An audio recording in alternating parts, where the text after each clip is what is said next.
talking to Kathlyn Chua today. She's a psychic reader. She speaks to the dead. She reads tarot cards, oracle decks. And she is doing that from Prague, where she lives, but she's originally from Singapore. She told me a lot about Singapore, what's good, what's bad, and what kind of country it is. It's a very interesting country for languages, business hub for Asia, diplomatic connections to North Korea, one of few countries in the world that do that. And of course, she told me her story, which is very much influenced by abuse, heavy abuse that didn't end until she was quite, I would say, almost, in my culture, a grown-up. And how she dealt with that and how it made her feel and how it influenced her life. And then what she did to get away and how it was to go through a healing process herself after she finally broke the chains and moved away from the family and her country. And then, of course, we talked a lot about tarot readings, oracle decks, how she sees dead people. She meets her grandfather, for example. He stands behind her in her apartment, and a lot of very interesting things. This show wouldn't be on the road unless it was for great sponsors. Alfred Jobs, alfred.cz, available also as an app. In English, Czech, Slovak, and Russian, jobs all over the Czech Republic and Slovakia, and you basically get them sent to you. So you don't have to spend time searching. Alfred does the search for you. You can apply with one click. Super, super user-friendly, easy to use. Thousands of jobs, hundreds of new jobs every day, and thousands of jobs per month. Check that out, alfred.cz. And then the Old Bar Prague in Cyphertowa 21 in Žižkov. That's very close to the main train station, and Churchill Square and this business university or something like that. Yeah, great food. Just my favorite food, and oatmeals, skyr, and not stuff that when I say skyr, you probably think about that shit that they try to sell you in the supermarket. It's not like that. It's real skyr. It's organic. It's made in a small farm by a recipe made by the Oat Bar, and the oatmeals are not like some instant shit that you put in the microwave for 5 minutes. It's the real deal. It's boiled for fucking 50 minutes and super creamy and nice. So and toppings that are, salted caramel sauce and fucking hell. I get hungry when I talk about it. Try it out, the Old Bar Prague.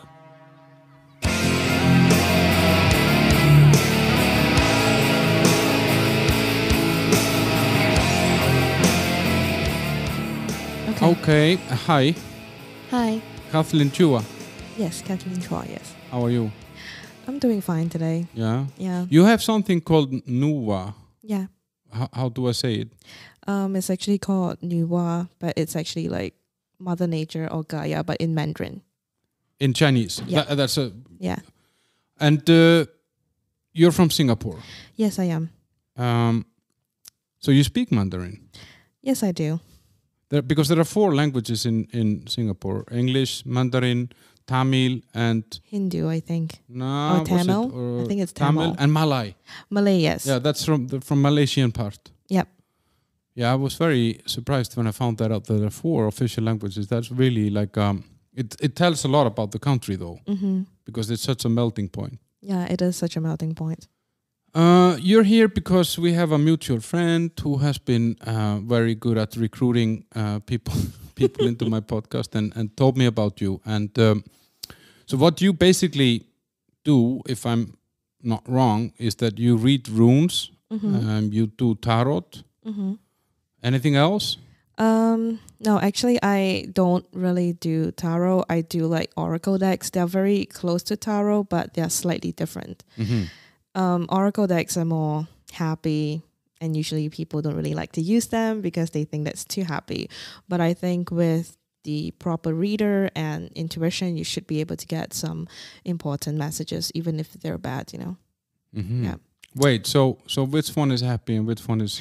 Tarot is usually very direct, and it has more cards, and you have to memorize some of the major arcanas and the minor arcanas, which basically relates to something in life and all the different. Yeah, I'm not really good with tarot. You have to read it and memorize it, but oracle decks are easier. But the guidebooks are not very detailed. So every card can be for work, it can be for love. So it's mostly based on your own intuition. So I do. So it gives more freedom. It gives more freedom for interpretation. Yes. Whereas the tarot is maybe a little bit more narrow. No, for tarot, like every card, they have all the different aspects, like work, love, and everything. So if you have like a tarot deck and you get a card, immediately you would know, like, okay, is it a good one or is it a bad one? Is it yes or is it no? But oracle decks are not so direct, so there's a lot left for interpretation. Usually you can do meditation with it, so you can see some stuff. The pictures will also tell you like different things. Okay, so yeah, we're gonna talk more about this later, because I mean this is your business. I see you advertise your appointments. You book your appointment, everything is sold out, but I have one free slot in August or September or something. I've been following you, and I can see that it's obviously people are coming for this, and you're the expert. So, but I wanted to maybe kind of figure a little bit out how you got into all this, because you have quite an interesting and also very challenging background. But as we said, you're born in Singapore, and how is it to live in Singapore? I mean, what kind of country is this? I think Singapore is a first world country, but there's some aspects of it that I don't think is very progressive, like the thinking and how being homosexual is still illegal in Singapore. And one thing I really love about my country is that we don't have drugs. That was a huge shock when I moved to Prague. And but one aspect of it is the fact that a lot of children and the educational system is not very helpful. It's good. It's one of the best in the world. I do not deny that. And I'm very thankful for my education. But I think that children are forced and overworked. You know, they have a lot of activities and they have a lot of things to study at home. And they always have so many classes. And I think mental health is one of the most least talked about topic in Singapore. And we had cases of children killing themselves before the national exam results were released because they thought they did badly. But that kid turned out to be the top in school. He died, before he actually got the result. So what I'm seeing is a lot of mental health issues that people are not addressing, and parents do not want to address it, or maybe they don't realize it, because we were brought up that way, like in most Asian cultures, which can be occasionally very toxic for some families. But it's like it's interesting because you have this. It's such a strong thing in Asian culture is the pride and to do well. That parents have to be proud of their kids and whether it's education, sports or work. It's the same in Singapore. Yeah, it is exactly the same.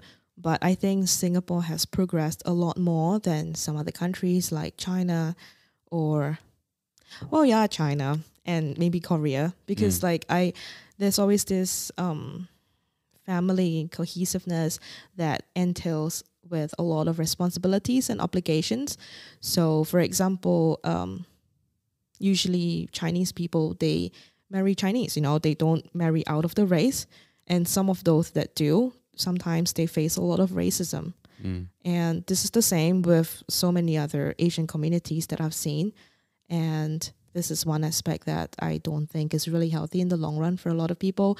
As you said, like pride and everything is very important for the family. And sometimes I think it's not the right way to educate a kid or a child or bring up a child in this environment. Because I think I would prefer, if I was given a chance, I would prefer the European way of living. Children get to play. Like in Czech Republic, I see children in the playground every day. They're happy. Mothers have 5 years of maternity leave and stuff. But in Singapore, we have 6 to 8 months. Mothers 6 to 8 months. Yeah. Mothers get paid really well for that. But you can see that they suffer, when they go back to work and everything. And most people are hesitant. I think most people are hesitant to have kids, but they have them, or parents would, like kind of push them and stuff like this.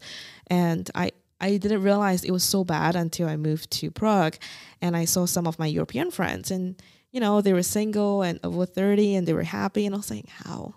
And I thought like maybe their parents wouldn't push them so much, and it was true. Most of the parents do not push them, but in Asia it's slightly different. So I'm 30 and single, but if I was in Singapore, and some of my friends are in Singapore and they're single over 30, and I can see the pressure, and it just has this perpetuating myth that something is wrong with you, that you're not conforming to society standards, which is basically the same as conforming to some Asia standards. And that's also why Singapore still has the rule of not legalizing homosexuality, because people are not comfortable with it, and the government doesn't want to upset the people. I can understand it from a very broad point of view, but it's something that I cannot accept in the long run. When I was there, I was I was surprised that like it's a rich country. I mean, it's kind of like a business hub. It reminded me of, I don't know, Switzerland or Luxembourg or something, or Dubai or something. Like you have these amazing buildings. Everything was clean, and everybody seemed to have money. Is there any there's no one poor there, right? There are poor people, but even I don't get to see them so much. Where do they keep them? We don't keep them, but we have shelters, and we have special housing, like 1-bedroom housing that very underprivileged families could rent, but they are far away from the city's view. And usually these people, they spend a lot of time working, or they spend a lot of time at home, so you don't actually get to see them. But what you said about Singapore having money is true, because people are very driven to use material goods to display their social status. So for example, like I walked in today with like a cloth bag, and I carried all my taro things in that bag. But in Singapore, it's a beautiful bag, by the way. Thank you. But most people, they would have branded stuff like LV or like Miu Miu, stuff like this. And it's like a social status thing. And when I was back in Singapore, I had the same pressure. Like people would casually comment, and it would upset me, and I'll be like, okay, you know what, maybe I just need to have one. And I did have a few, but it was like this constant climb for social status. But maybe that comes also because it's actually a very small, I mean, it's a 5 million people nation or something like that, but on an extremely small land. I mean, it's the most dense population in the world. So it's really, everybody's kind of living on top of each other somehow. So I guess it's difficult to create that space to be different. Yeah, and also because in Singapore, they put a lot of pride into scientific causes, like people who take math, engineering, sciences, they put a lot of emphasis on that. And people who take arts and music and stuff like this, they don't really get to explore. And I believe, if I'm not wrong, that like some of our Olympic trainers, like Joseph Schooling and stuff like this, they are Olympic known swimmers, or like athletes, but the government doesn't pay a single cent for their training. They have to pay for it themselves, just like all the singers, the artists, the freelancers in Singapore. And I think that's why people are hesitant to break out into it. Number one is family obligations. Like, what are you doing as a painter? Like, you could be a doctor, you could be an engineer. And then the other points are like people who don't have the adequate support.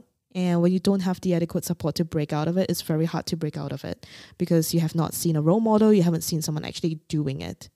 Yeah. What is the thing with the chewing gum there? Yeah, I don't know. I think some asshole a few decades ago, like, I don't know, there were some people that were chewing gum and they were sticking it everywhere in the public street, under the chair, stuff like this, and people's hair. It was just crazy, and that's probably why it was banned. Yeah, because when I got there, I was heavily addicted to nicotine, and I needed to chew nicotine chewing gums. And I went into a store and asked for chewing gum, and they just looked at me like I'm some sort of a weirdo, and I had no clue that it was banned, Oh, I'm so sorry. Yeah, but it was okay. I survived. I wasn't there for too long. But it's an interesting, I didn't know much about, but it's Singapore has friends everywhere, like it's an interesting country because it has a very good relations to both Middle East, to Western countries, and to North Korea. I mean, it's one of the few countries in the world that actually has diplomatic relationship with North Korea. And there was this meeting between Trump and the guy in North Korea, what's his name? Kim Jong-un. Yeah, and that was facilitated by Singapore. So I mean, I think it's such an interesting thing that you have this country that is, I don't know, this melting pot of everything. Mm-hmm. I think Singapore is a melting pot of a lot of cultures, and with the 4 official languages, you can see that Singapore is a country based on meritocracy, but there are still underlying racism issues or racial issues that people don't talk about. Like what? I never really thought about it because Chinese is the predominant race in Singapore, so I don't really face a lot of racism on my side. Because your family is from China. Yeah.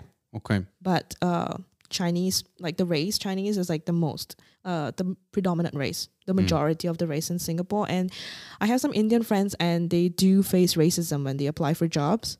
People always say, oh, I just want someone who speaks Mandarin, which basically means I just want someone Chinese to work for the company. So I have a lot of Indian friends that do speak Chinese, but when they apply for the job, they say, oh no, like we want someone else. But it's not because they want someone else, it's because they want someone Chinese or I don't know, white. But yeah, it was just, I was hearing these stories and I didn't really think much about it until it started to blow up a little bit when my friends were looking for work and everything and they were getting rejected, but not getting rejected because of their qualifications, but the fact that they couldn't speak Mandarin or they were not Chinese, and that was like part of the racial issues that I thought was prevalent. It was interesting when I was in Beijing. It's I really felt like a fucking unicorn, you know, like and people were taking pictures of me on the street like that I was some sort of a freak. And then, I mean, is that racism?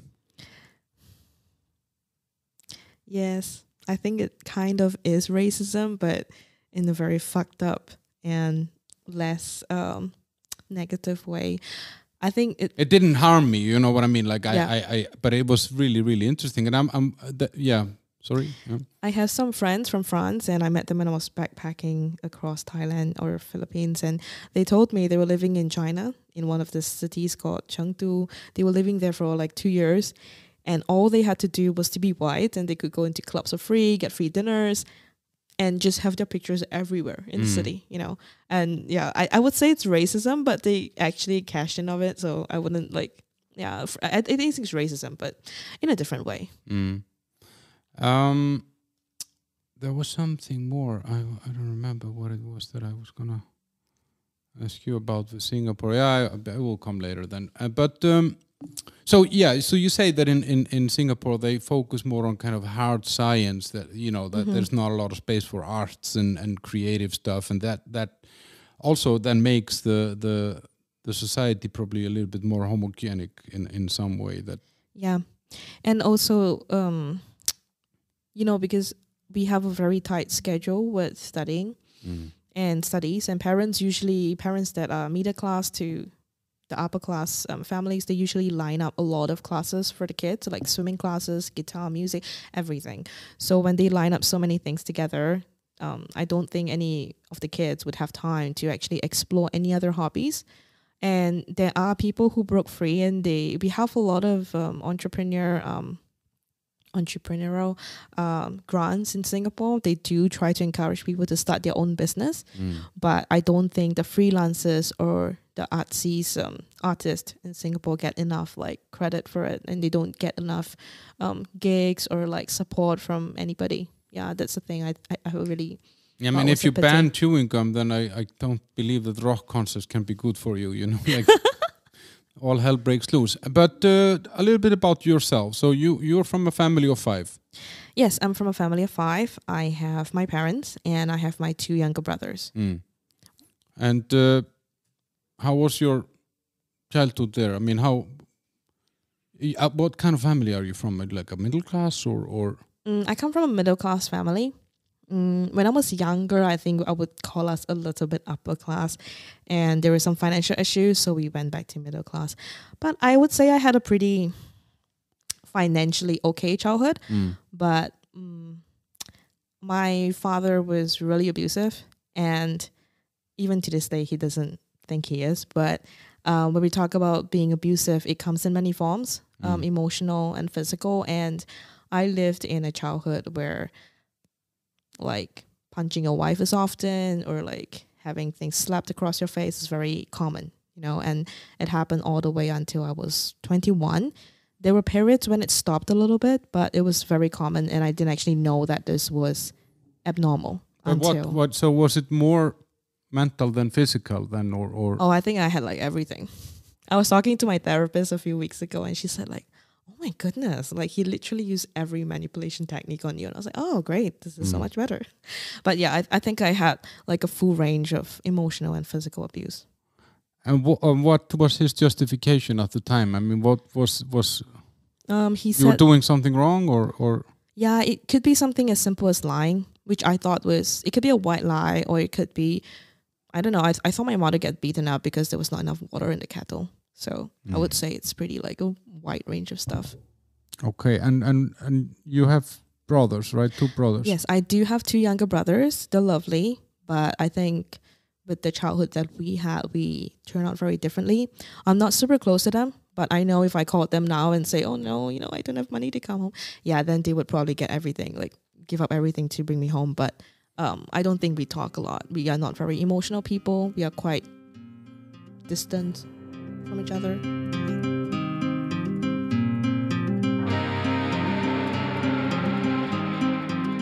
And so you said you thought this was all normal. You thought that like both the physical and the mental abuse was a normal thing. I mean, or yeah, I thought it was all normal until I went to Polytechnic. I think I was 17, and I was in a new school and I had new friends, and that was when I started using Facebook. I think Facebook, social media, I can't remember, but I started using the internet more often. When I was younger, I watch movies my parents watch, listen to music my parents listened to. I don't really have a lot of experience with the online world until I was in my Polytechnic, and I started reading about feminism. And that was when I read about certain things, about like things like boundaries or how to treat a woman and what other things are okay and not okay, mansplaining. And I was like, oh my God. And I was looking at it and I was like, oh my God, my father was doing this and this and this. And I was like, oh my goodness, what is going on? And after that, I started talking to some friends in school, and that was when I realized, oh, so like, you know, getting beaten up and stuff is not very normal. But I have to say, when I was younger, I think I was 14 to 16, I was in high school. I had a counselor, and I saw her like 3 times a week because I was having like very serious mental breakdowns from school with bullying and also like the situation at home. A lot of my friends didn't really know my real situation at home. The counselor did. So that was my first indication that it probably wasn't normal, but she was just there for me. Like, she tried her best to be there for me. But I think she understood that there was not much that she could do. It's not like Europe, you know, when your parents beat you up, they can just, you know, like you would go into foster homes. I don't think it works the same in Singapore. Yeah. And, this, you said that you've seen your mom slapped because there is not enough water in the kettle. I mean, were there some incidents like this with yourself that you recall, or any particular, like, from youth, like when you're very young, that like you did something wrong, I don't know, you know, that where you were punished? Yeah, I remember a few incidents, and sadly that's the problem of trauma brain, but we'll talk about it later. So one of the incidents I had was my father bought some stuff from Malaysia, some food, and there was some soup in this like packet of stuff, and when I opened it, I didn't realize that the soup was flowing out from the other end. And when I realized, it was too late, and he was livid. He started beating me up. He started kicking me, and he was saying, "Oh, I'm doing this to you because, you know, you're so forgetful. You're not paying attention. How can you not be mindful?" It was painful. How old do you think you were then? I think I was 15 or 16. I wasn't very young. Yeah. And but how is it to have? I mean, was this every week, or you know, or the threat was always there somehow, or? I think for me, I was always like in survival mode. I didn't really realize I was, but it's like I didn't feel safe in my own home. So what I did was every time I was at home, I would be like on high alert, you know. I would tune into his every need. I would pay attention to his emotions. The moment he started to have like little inklings that he was getting upset, I would apologize profusely, even though I didn't know what was wrong, or I would just try to distance myself from it to hope that I wouldn't get in trouble. So I was always very, and you know, some people talk about being an empath where you could feel the emotions of others. Yeah, I think like this is why people are empath, because they have very abusive childhoods. But I had to really go into survival mode, you know, and it's just like being very careful about what he was doing. And the worst thing was it was always unexpected, I guess. I think for me, I was a bit stupid, probably. I didn't really like see the patterns. It doesn't have to be every day. When I was younger, it was very constant. So I saw my mom have this all the time. But I still remember when I was 5 or 6, I was hiding under we used to be Buddhist, so we used to pray to this god, and we had this altar table and everything. I was hiding and praying over there with my brother when he was beating up my mother in the restroom. Yeah, I still remember that memory. It was horrific. Wait, so you're praying to your Buddhist god while your father is beating up your mom in the bathroom? Yeah. Well, that's fucked up. I know, it was so fucked up. Wow. And what about how could you perform like in school and all these things and function like socially with other kids? I think I was very lucky. So a lot of people, they respond to trauma in very different ways. For me, I responded with disassociation. And I didn't know what it was until my therapist told me. But disassociation is when you just completely shut down. You just shut down all your emotions and you can't really feel it. Like right now, as I'm speaking to you, I could feel like a little bit of the tears coming up. But when I was younger, I think you could slap me on the street, I wouldn't have a reaction at all. And I think disassociation was, as much as it was a double-edged sword, it helped me a lot in school to function and everything. And on the other side, it took me like 5-6 years to actually learn to cry again. And I would have to thank my first boyfriend for that. But yes, I think disassociation was one of the key aspects of how my brain works to help me cope with life, number one. And number two, trauma brain. So when you have a lot of trauma that happens to you, you don't remember a lot of things. And I think that's what my brain did. It just like completely suppressed and compressed a lot of memories. So if you ask me now, like, oh, Katlyn, what did you get for your 18th birthday? I can tell you right now, I don't remember. From 1 to 25, I remember nothing. Maybe just a select few memories, like 10, 20 memories, but that's pretty much it. So you basically just switch it off somehow, and that's a surviving mechanism. Can you be closer to the... Yes, of course. Yeah. Sorry. Yeah, and... but just... What about your mom in all this? And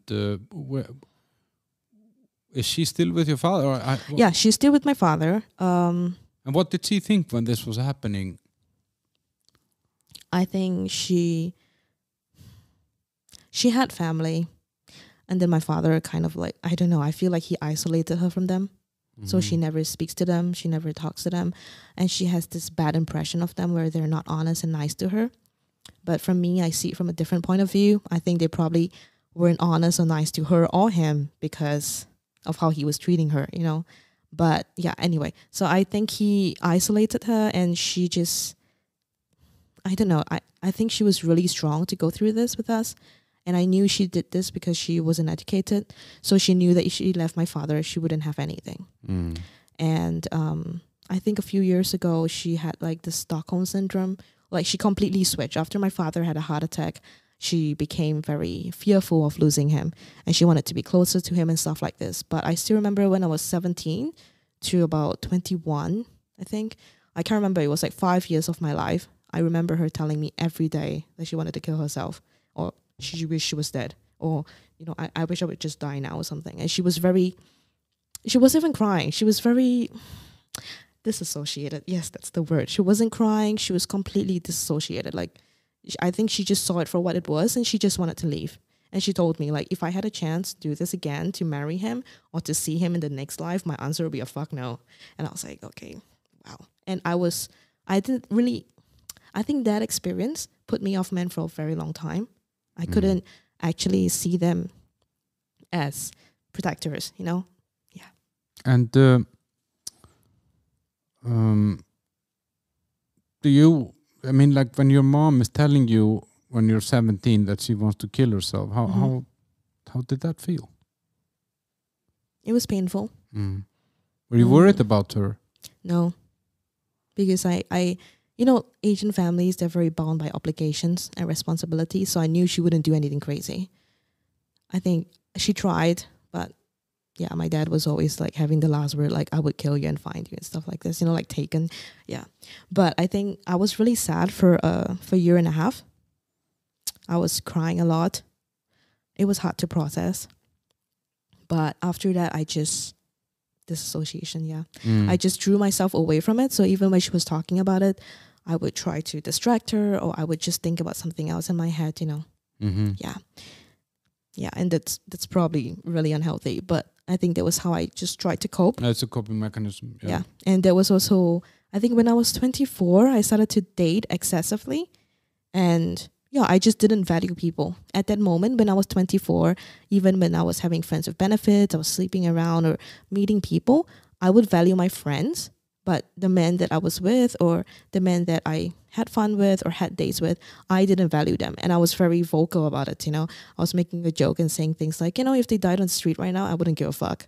And I knew like that was, now that I think about it, I can see that it was like a really intense disassociation I had to really protect myself and to not have any emotions that would associate me with how my mother was feeling. Yeah, I just didn't want to have the same ending as she did, I guess. You wouldn't want to be putting your faith in a man that, you know, the man in your life, the main man, failed miserably.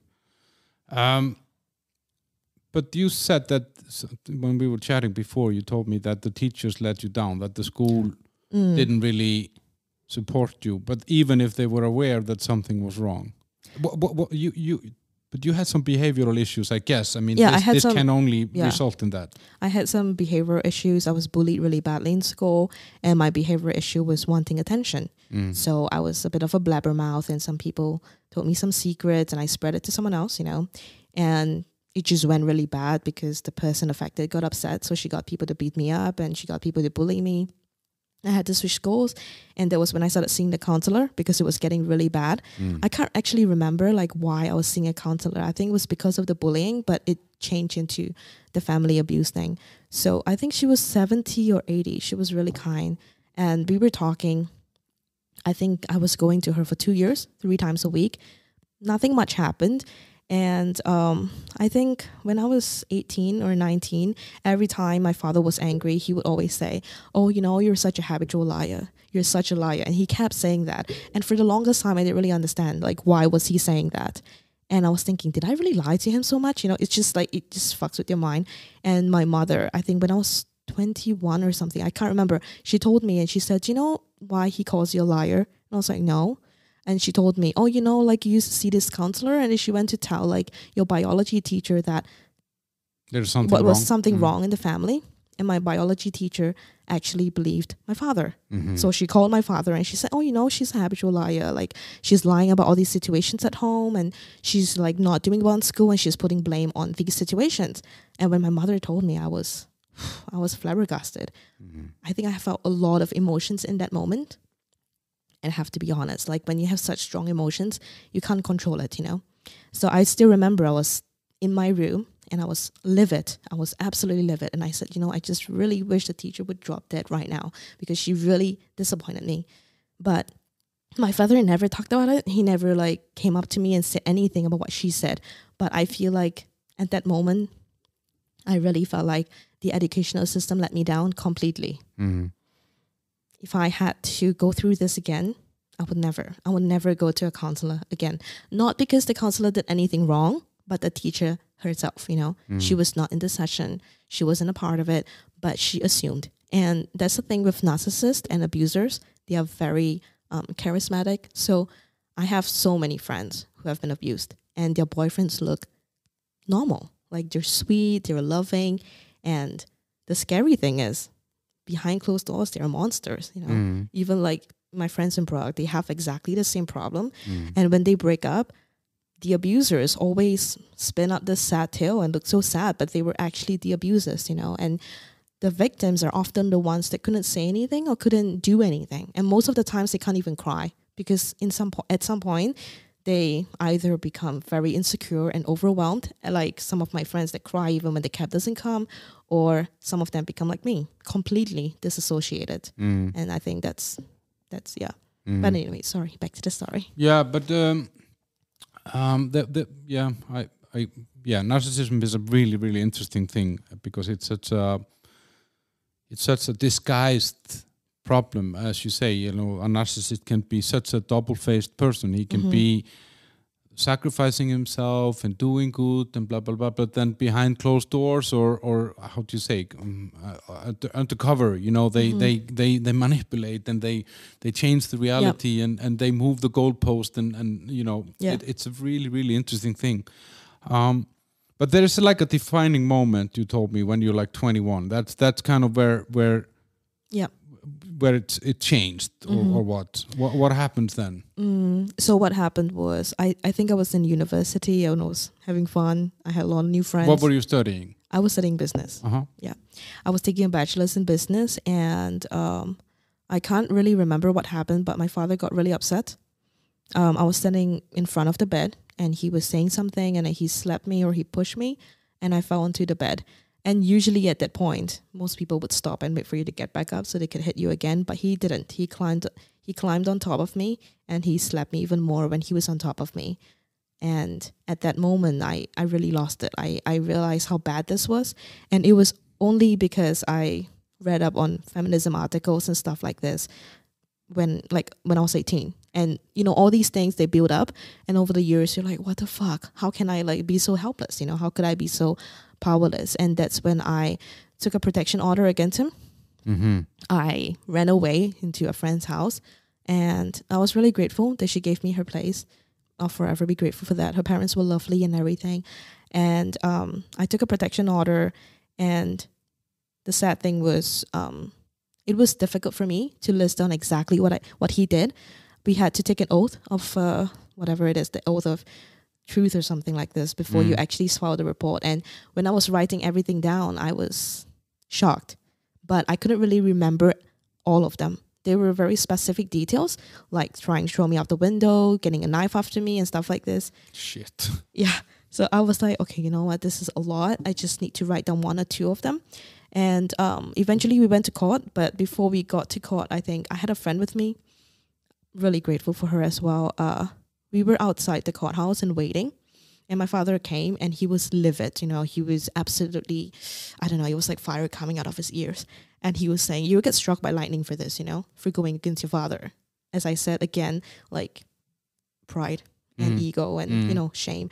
And he was like, you get struck by lightning for this, you know, going against your father, blah, blah, blah. And he started to scream at me outside the courthouse. I had no reaction. I couldn't even cry. And my friend was like, you okay? And my friend was getting scared, you know. She was holding my hand, and she's like, are you okay? And everything. But all the other abused girls around me started to cry. And I felt really bad for them because I couldn't cry. Like, I didn't feel anything in that moment. So we went, after that, the security guard had to come and chase him away. We went to have the trial. And it was, then I realized like how good he was, because the moment the judge started to talk to my father, he cried on the spot. Like, I'm not talking about tearing up cry. I'm talking about wailing and a lot of like very intense crying, you know.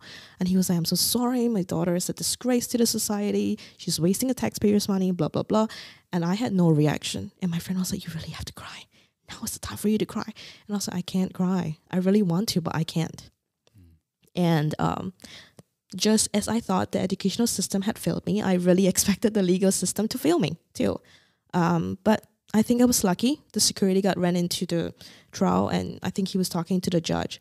And I remember the judge saying, like, if it wasn't for the security guard, he would never believe that I was having like these issues. So the guy that witnessed the fight outside, or how your father's behavior outside, told the judge, and then the judge realized that your father was putting on a show. Yeah. And it was like a defining moment for me, but it made me sad because this was a very unbecoming behavior from my father. So you can imagine for him to flip out like this in public, he must have been livid, you know. But there were so many victims like me who never get to have these abusers flip out like this. So for me, I was just lucky in that moment. But after that, my father still managed to manipulate me to move back home after 6 months. So that's something I'm not really proud of. So I moved out for 6 months after the trial. and my uncles and my aunts were providing me a safe space to stay. I was seeing my father like twice a week, once every 2 weeks. Sorry, once every 2 weeks or once every week, and he really wanted me to move back home. So we both had to see a counselor separately, or a psychologist. Oh, sorry. We had to see a psychologist separately, and he was always telling me things like, oh, you know, the psychologist said that you're a liar too, and that like you're really good with lying, and you're just a terrible daughter, and like he knows that you're acting out like a middle child, you know. And I really believed him, you know. I really thought the psychologist was saying all these things, but I never actually asked the psychologist. And then my father was like, can you just drop the case and just like move back home and we'll fix this? And I was like, okay.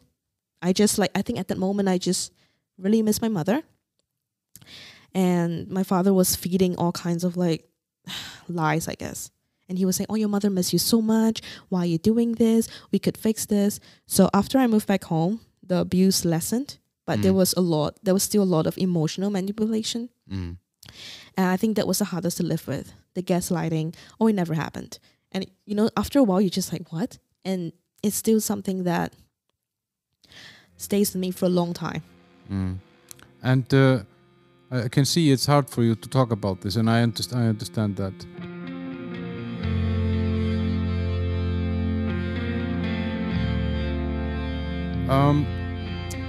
But then you move on.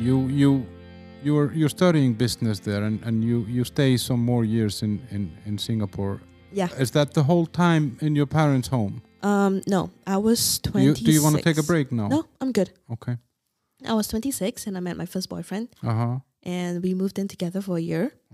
The 1 year we were living together, I realized that I really love living with people. Or I felt safer living with him than I did with my parents. When we broke up and he had to move back to Spain, I was, of course, heartbroken. But I think I was more heartbroken at the fact that I lost my safe space to be myself. And after we broke up, that was when I realized, okay, I'm done. I have to move to somewhere else. I can't live in Asia or do this again. Yeah. And had you graduated from the business, or you finished that? I took a distance learning course in a private university in Singapore. I think it was called London School of Economics and Sciences. Yeah, the business management course, yeah. And you were going to be a businesswoman? Or? I was working in corporate for a few years. I think that this association really helped because I was working in male-dominated industries and I wasn't like intimidated. I mean, I had sexual harassment cases, like men would say really inappropriate things towards me, but yeah, I was okay with my job. But I realized I had a problem. So I get sick of things really fast. I give it 1 year and I would get sick of it. And I realized it was a problem because I kept changing my work. And whenever I got sick of it, I would stop giving a fuck. And I had really bad communication issues. So if I didn't like my job or if I didn't like something about my work, I would just shut off. And it was exactly how I dealt with at home. I would just shut up and stop giving a fuck. And I would probably start finding new work by then. And then I realized, okay, you know what? I can't keep living like this. Yeah. And but regards to this, like education and career, your parents, did they put any pressure on you with this? I mean, was this like a thing for them, or? No, I really wanted to go to university because all my friends were going. My parents were not very particular about my grades. They did occasionally make snide comments, but I was not considered as smart as my brothers. My brothers are very good with math and science. I am more of the language nerd, you know. And yeah, my parents did you really... already said words here that I don't even understand. Flabbergasted and blabbermouth, and I mean I know something about those words, but your vocabulary is actually very wide. Thank you. But listening to this, I mean it's a horrible story, and I think it would break a lot of people, but it didn't actually break you, right? I mean, like it broke you in some way, but you kept on going. Yeah. And it gave you some drive, I guess, that you wanted to get out or away from this. I think what I really wanted was to not have the life my mother had. And I know for a long time I resented her. But now that I'm older, I can see it from a different point of view. I realized that she was the strong one, you know? And I think for me, it gave me a lot of passion and a lot of drive to get her out of it. Yeah. And talking about this, because I think you mentioned it when you were telling me about Singapore, and we were talking about this, let's say, this stereotypical Asian culture of pride and family. It's a very male-driven society, right? I mean, these are... It is. The father is the head of the family, and yeah, the kids and the wife are kind of, they have to dance to his tune. I think in Singapore it's not that bad. Okay.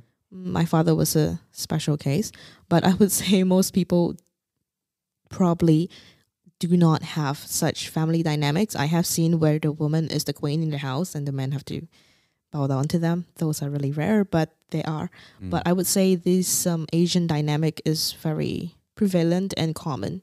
So we still have a lot of stigma about sending parents to old folks home, senior homes and stuff like this, and usually people marry within like the same race, or they fulfill a lot of familiar obligations. You know, they have to do, like, I don't know, if my parents want me to stay in Singapore and not move to another country, I would stay. Or because my parents wanted to, or I'm afraid they would die early, so I can't fly back in time. I'm not judging these people. I have no judgments, but I feel like a lot of people have their whole lives ahead of them and they're not living it. Yeah. And I know why they're not living it, because they are bound by familiar obligations that I have very casually cast aside. Yeah, but I mean, you had very good reasons to do that. I mean, you were bound into a family where life was not sustainable. I mean, you don't want to live your whole life under this kind of abuse, you know. Yeah. But yeah, because, you know, in Iceland, where I'm from, we have the other extreme. We try to put our parents in a pensionist home as soon as they turn 45 or something, and then we hopefully don't have to see them except Christmas or something.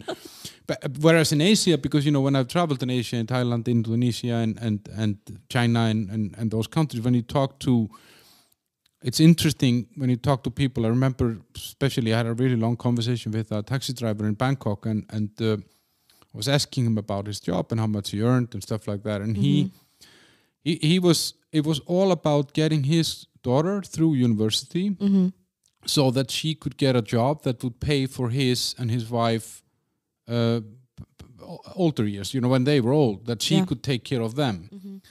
And because of this dynamic, I guess that kind of puts a lot of both focus on the family plus a lot of pressure on, you know, the children and everybody. And you know, if you're not serving your parents, you're supposed to feel guilty, I guess. Yeah, we do have this culture where Asian families, Asian parents expect the kids to reciprocate with financial and emotional stability.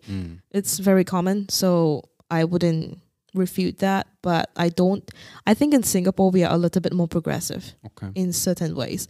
But I would say that even though we are progressive, I have seen instances where it's quite the opposite. For example, like most people still marry within the family because they have to. Some of them don't even want kids, but they would have to because the parents want them. So the social pressure is social pressure and everything. But parents do sometimes, they have this expectations when they bring you up. They have to, you have to like reciprocate with money, or so that's something that my parents do too. I have no like qualms with that, but for me, it just makes me, I think it creates a negative effect, you know, it creates resentment. And this is something I really don't want, because the thing is, if you wanted kids, then, you know, you should be prepared to pay for it and should be prepared to take care of yourself as well. I understand that sometimes circumstances change, but it shouldn't be the driving force behind it. So I have friends who tell me that their parents say things like, oh, you know, I paid for your education, I paid for this and that, you should at least give me something back. You know, this is the least you could do, I pay for your phone bills. You know, but the thing is, like, for me, it's not because I am ungrateful, but I see it from a different point of view. Yeah. Like right now, if I wanted to have kids, my answer would probably be no, because I cannot afford it. But if I do have kids, I wouldn't expect them to do the same to me. You know, I just want to shower you with love because I want kids. But when you grow up and everything, it's your choice to live your life as it is. Yeah. But I was kind of wanted to go into this just a little bit, because I was thinking if you would present your background and history and the relationship with your mom and dad, if you would present that to another family in Singapore, would they see it the same way as I see it here in Europe, where Do you know what I mean? Is it because of this? No. No. We have actually called the cops once on my father, Mm. and I'll never forget what the policeman said when he left my house.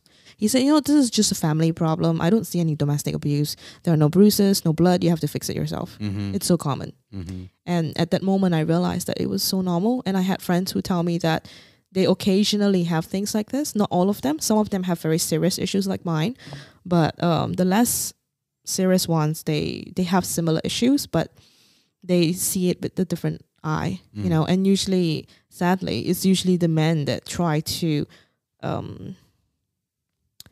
they try to say things like, but because he's the father, he works a lot, he's stressed, he's allowed to to vent on things. And I was like, yeah, but it's not healthy and that's not right, But that's a very common pattern when you talk to someone from an abusive father, or like that had an abusive father there are a million excuses for him somehow, and they're made up in the home. The mom is saying, your father is very tired, he's worked so much, or he's very nervous and he's trying to provide for us. So there's the justification of what is happening is often coming from within the home, it's very weird.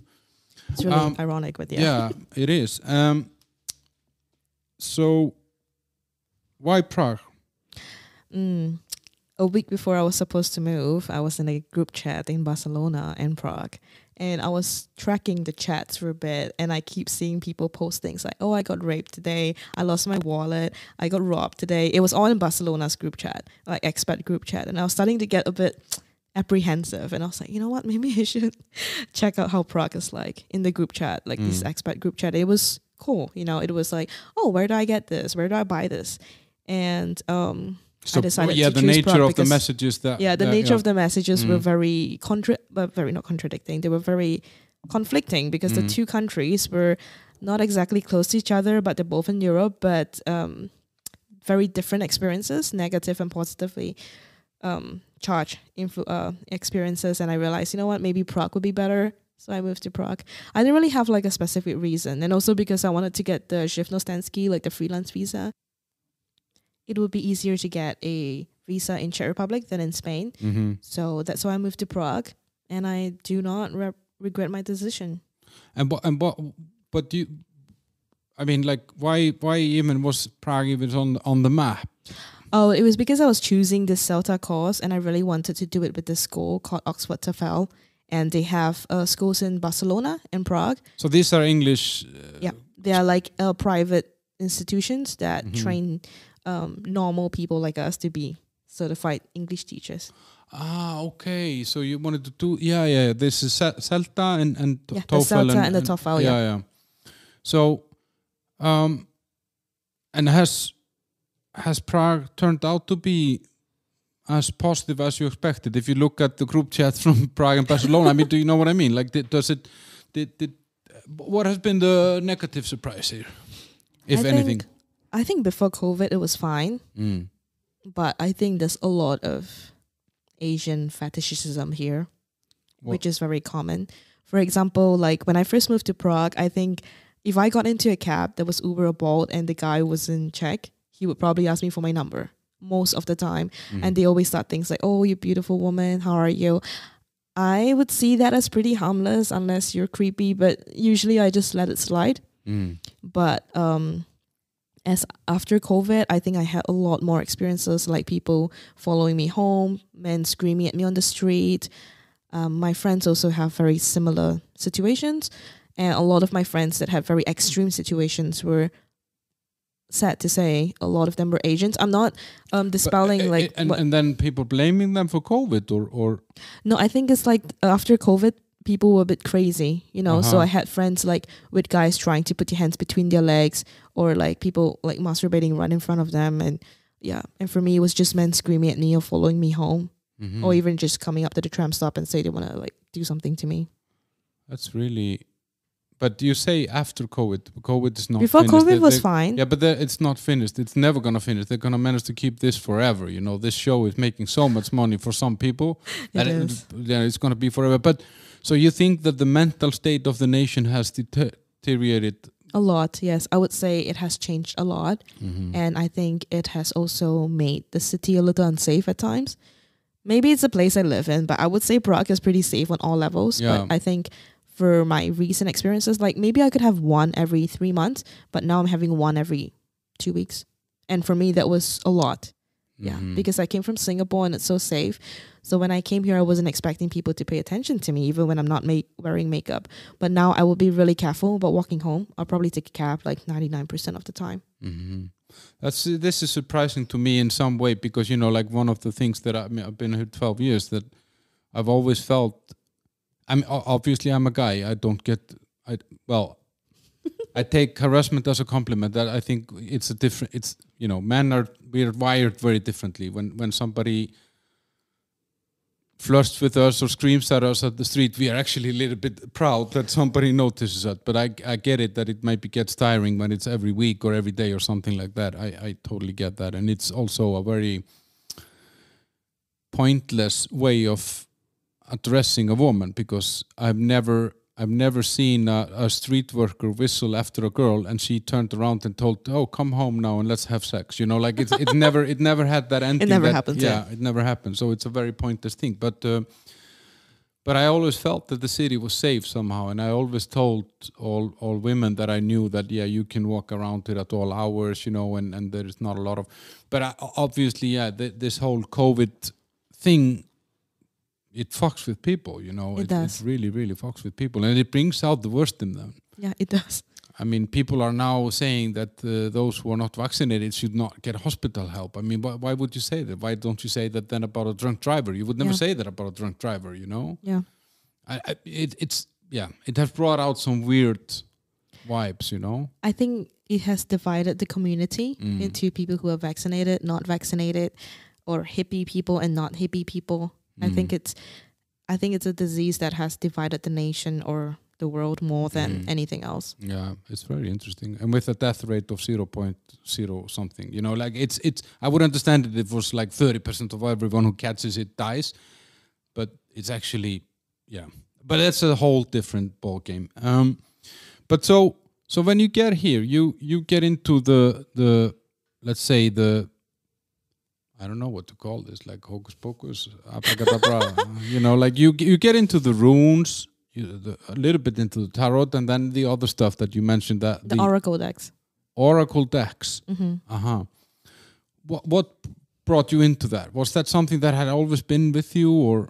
I think when I was 14, I was really interested in having a tarot deck, but I never got my own deck, and I never felt comfortable. I guess I wasn't really ready.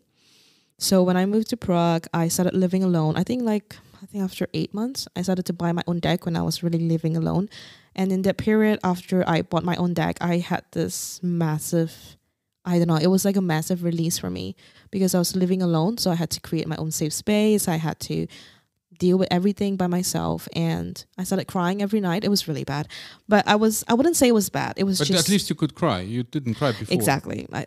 And the worst thing was I was crying in my sleep. So I wouldn't really remember it. So I would say like the times I was actually consciously crying, I would say it's like twice a week, which is pretty good. And over the period when I was crying, I have no idea. I think I just got really drawn to getting an oracle deck. So I got one and I started pulling a card every day. And I started researching like how to do readings and stuff like this. I just wanted to have fun, you know.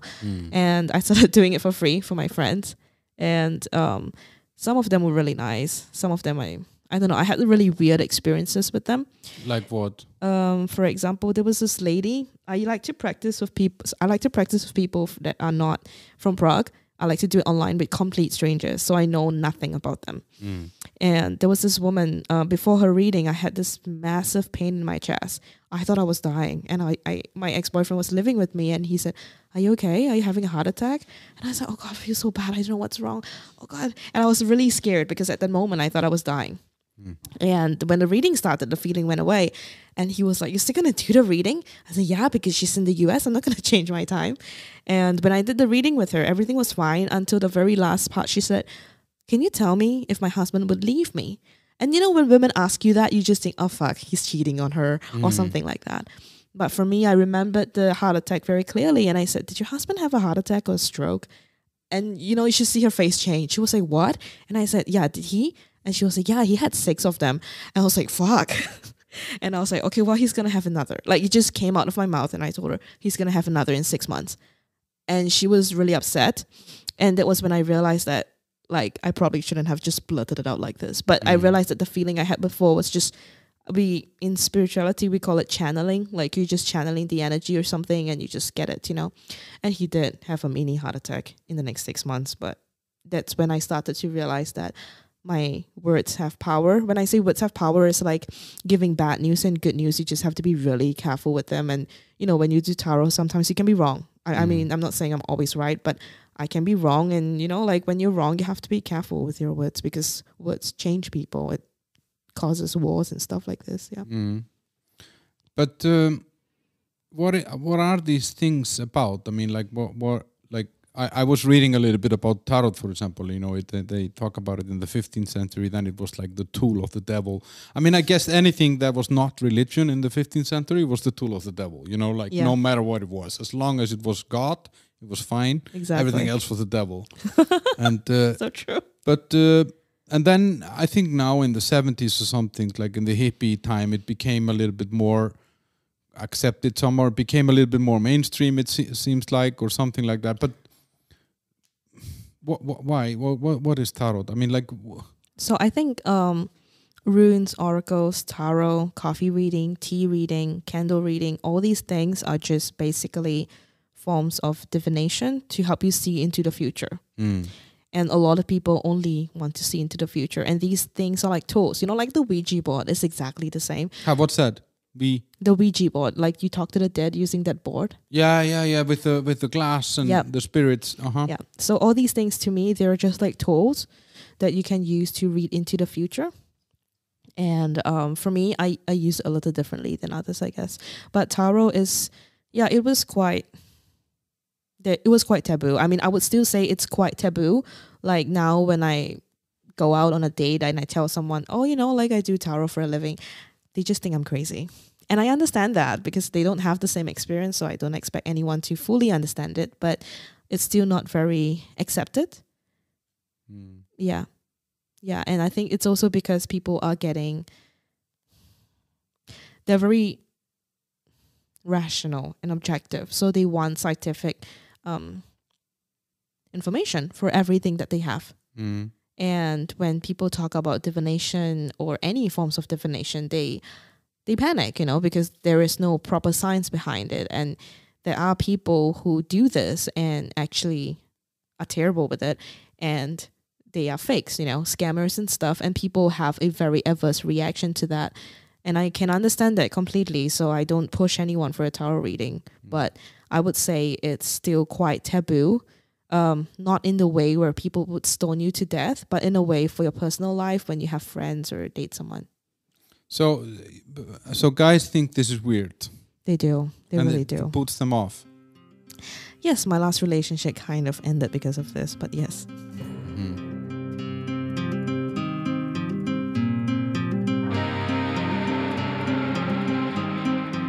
But it's interesting what you're saying about this.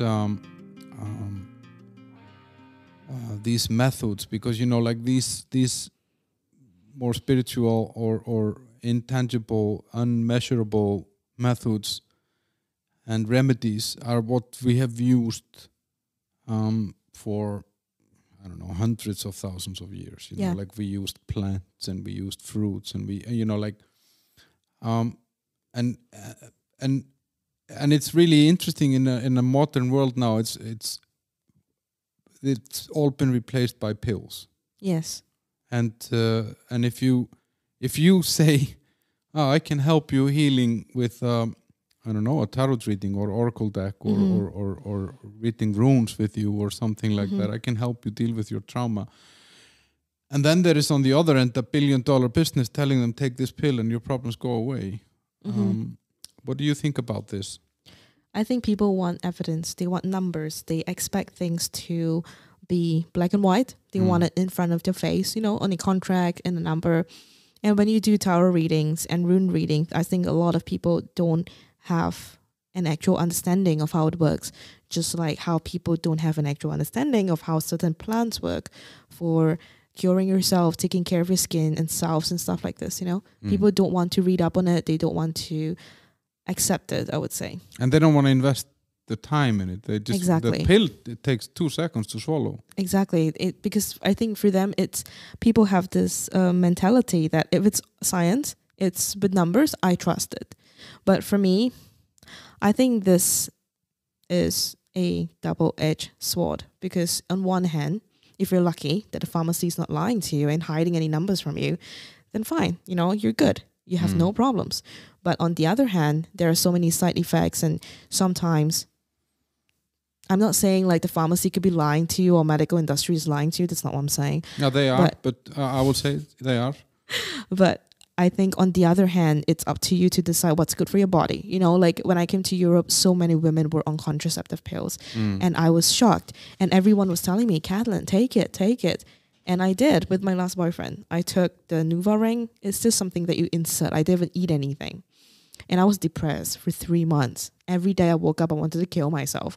And I was really fucking depressed. And I was in a really good place before I had this ring inside of me. And I was already doing tarot and learning how to meditate and be mindful. I was in a really good spot until I took the Nuva ring. And people were like, yeah, but you have to keep trying different contraceptive ways to get used to it. And I said, this is terrible. So you're just asking my body to get used to different pills just because I want to have fun and the guy doesn't want to use a condom. I'm not going to do that. And there was when I realized that people inherently just take what is the easiest way or what is the way that most people are talking about. They don't really pay attention to their bodies. They don't listen to what the body is telling them, Like for example, some people, they go on multiple holidays a year, and that says something. That's because they hate their job. They don't like their job. They don't like their actual life in where they are now. And this speaks a lot. It speaks volumes. But people don't see that, They just want to say, you know what? I just need a holiday. You don't need a holiday. You just hate your life.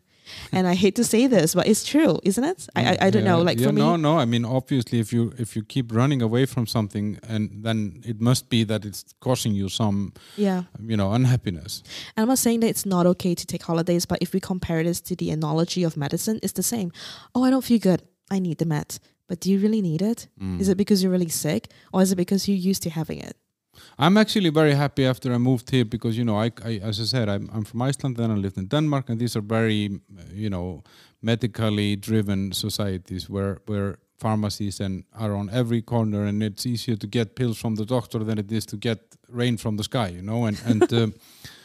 And then I came here and I went to a doctor and I just told her, give me some antibiotics. He said, no, why? Why should I do that? And I said, well, I feel sick. I said, yeah, but, go home and talk to me in a week. And if you still feel bad, then, or if it gets worse, call me. If it still feels bad in a week, I will reconsider. And she forced me into taking all sorts of homeopathic stuff. And, and I actually realized that, for example, a lot of, small things like headaches and stuff, I can actually heal with drinking water, taking magnesium and eating the right stuff. And, a lot of my back pain I can heal by stretching, and I don't need to take a pill. And you know what I mean? That is so true. But someone like you or anyone who is, and that's the weird thing, we call this alternative medicine today. It's not fucking alternative. This is the mainstream. The pills are alternative because they're only 80 years old, Yeah. And if someone like you, if you would come on TV in Iceland, they would write articles. They would even tell, someone should take her to the police. She's selling snake oil, Yeah, they would, yeah. It's fucked up. How is this accepted here, like this kind of healing? Sorry, could you repeat what you're doing? How is it accepted here? I think a lot of people don't really understand this, but it's not like healing. I'm sorry, it's true. Like psychic readings are healing, but I don't heal you. I only show you how to heal and where to heal. So for example, when I do a reading, I had a really good reading last night with a really nice lady. I remember her first reading. We were chatting and she asked me some stuff about like why she's not falling in love. And when she was talking to me, I had like a vision, like even though my eyes were open, something was flashing in my eyes and I could see like someone hitting her. And I said, were you abused? And she just looked at me. She was like, no, not really. And in my head, I was like, oh God, this is not enough information for her. I must be missing something. So I had the number 25. So I said, it happened to you when you were 25. And she looked at me and she said, but there was such a short relationship. It was like not even significant. It was just like a few months. And I said, it doesn't matter. The trauma is there. You have to go and talk to your therapist. And she has one. So what I do is that I just tell people like where the problem is, what age. And usually like the ages represent some kind of trauma, like very deeply rooted trauma or pain that has affected them until now. And they would have to talk to a therapist, or they would have to meditate and learn how to accept it and let go, which is another fucking long process. But yes, so usually like with my readings, I think it's a little different than what people expect. A lot of people want to know about their past lives. They want to know about the future, which I think is great. I understand that. Like so that's more of an entertaining or more of an entertaining angle in that sense. No, I think it's more of like reassuring people and comforting people. But my readings are slightly different, I guess. I tell them like where the problem is and how it affects them now. Like, why are you being the way you are now? Why are you not falling in love with the right people? Or why are you like scared when you go to a bar? You know, things like that. It's like very simple things. And I will tell you like, this is why, because at this age, maybe this happened. Sometimes I cannot be super specific to tell them which age or which day, but I can say like, okay, you had this experience and this is like a problem for you. Do you know how to fix it? Do you have a therapist? And usually if they say no, I'll refer to them to one. If they don't have money for a therapist, which I understand, then I will give them some meditations that they could try.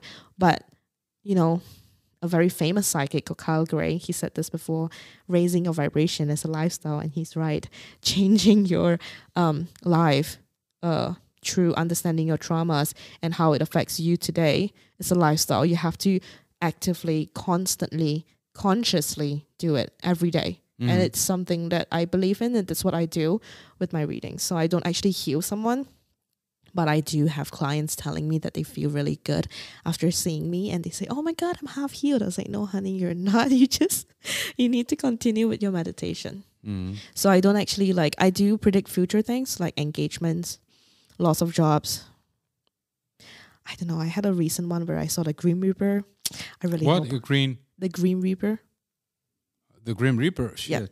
Yeah. Usually that's a really bad omen. In the spirituality world, we know that, but I've never actually experienced it. For me, I usually just have visions of the future. Or like sometimes I have the dead around them that I can see, but I'm not very good with mediumship. So like there are many kinds of readings. It doesn't matter with oracle or runes, but every like reader, they should know what they are very good in. So for some readers, they can tell you, oh, I'm good with love. And I have friends who are very good with love readings. So if you want to know like what is your problem with love, you should probably go to her instead of me. And what are you good with? Mine is pain. I see people's pain, and that's why I tell them where their trauma is and they have to fix it. And I guess that comes from your own life, or what do you think? I mean, your past. Yeah, I think my past helps a lot because I see a lot of women in similar situations like me. And some of them are scared. Some of them are very strong. All of them are strong, actually. But the pain manifests in different ways. And it takes a really long time to understand that. And I think for me, it helps me to see that what I went through, it wasn't just me alone. There were a lot of women like this, and I see now that the pain affects us very differently. I'm so disassociated now, but another woman could be crying. Like the moment if I say something, she could just cry. And I see that pain affects people in different ways, but it makes me happy, I guess, and makes me feel good or accomplished when I help them figure out where the issue is. Because to me, I think it's really important to fix it, to go to therapy. And I'm a huge fan of therapy.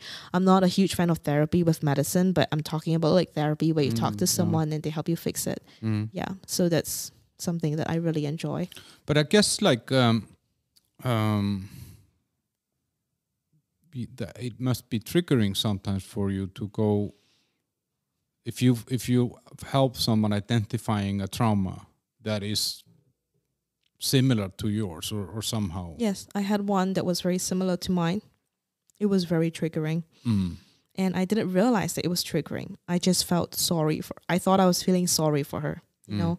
And I was talking to my therapist, and we were talking about me being less disassociated, to feel more, basically. And I was trying to reach that stage where I could feel more. But during that reading, I felt a lot of things. And a huge part of me thought it was pity or sympathy for her. It was only after the reading, I cried during her reading. Even before we did the cards, I was just meditating. I started to cry. And after that, I went home. I talked to my therapist, but I was really depressed after the reading. I had like 2 hours. I just laid in bed. I didn't do anything. And I was just, God, I'm sad. Why am I sad? Like, what is happening? And the next day I spoke to my therapist, and she said, it's because what she went through was very similar to yours. And it just made me realize that I wasn't really as over it as I thought I was. That's why I was tearing up a little bit when I was talking about it. And this is how my clients help me. You know, like if I want to be better with my tarot readings, I want to be more accurate, I want to advance better with my gifts, then I would have to keep finding out my own traumas. And sometimes I can't really find it. As I said, and I can't remember. And this pushes you. And, it pushes me. So whenever it gives me a reaction, be it positive or negative, it's like a trigger.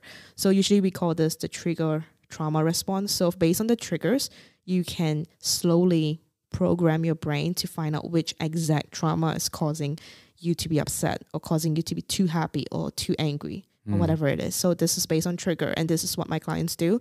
So when I have triggers, then I realize, oh shit, I haven't really fixed this yet. And that's something that I would probably have to do it by myself or with my therapist. What about the energy? I mean, like if you, and I was actually curious, how does it work? Like, let's say that I wanted to come for a reading with you.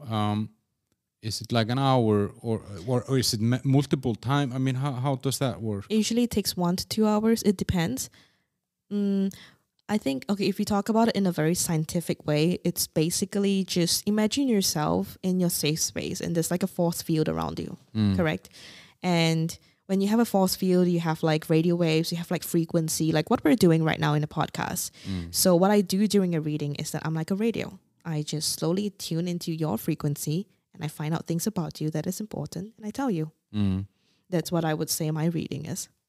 So that could all be done in one session as such. I mean, it wouldn't necessarily have to be multiple. I think it depends on what aspect we are talking about. If it's just trauma, then I can tell you it's just one session, but that session will only show you what you need to fix now. So some people, I have seen some people with very serious traumas that they are not ready to fix or they don't even remember, you know. Yeah, then you need to dig again or... Sometimes they get very offended when you tell them and they say, no, this never happened to me.